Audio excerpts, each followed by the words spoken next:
यादगार voice channel के नाजरीन ड्रामा सीरियल मायरे के नए एपिसोड में आप देखेंगे कि जितना ज़्यादा एनी पढ़ना चाहती है उतना ही उस बेचारी के रास्ते में रुकावटें हैं।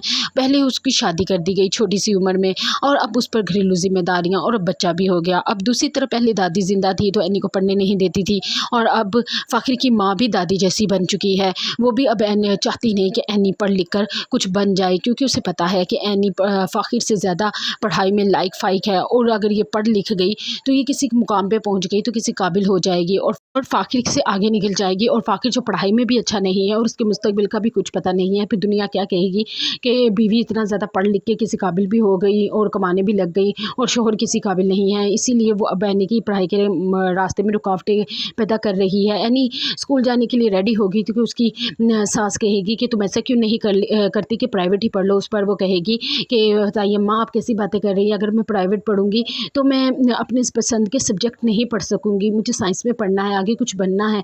उस पर उसकी ताई कहेंगी देखो बेटा अब तुम्हारी शादी हो चुकी है, ये घर तुम्हारी जिम्मेदारी है, सबसे पहले जो तुम्हारा बच्चा हुआ है उसे तुम्हारी तवज्जो की ज़रूरत है। और ये चीज़ें यही चीज़ें औरत का हुस्न है, हथियार है। और तो ये तालीम तुलूम कुछ भी नहीं है। जब औरत की शादी हो जाए तो वो जब ऐसी बातें करेगी तो एनी का दिल बहुत उदास हो जाएगा।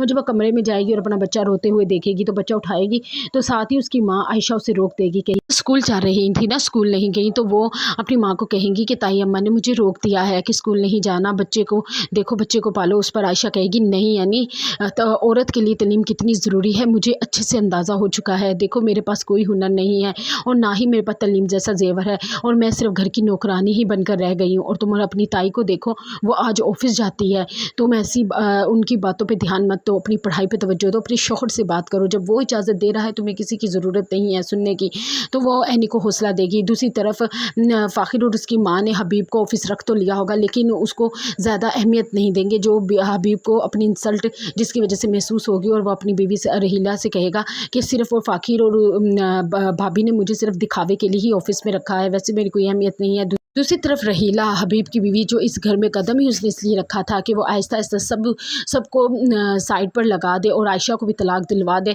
और इस घर में राज करे।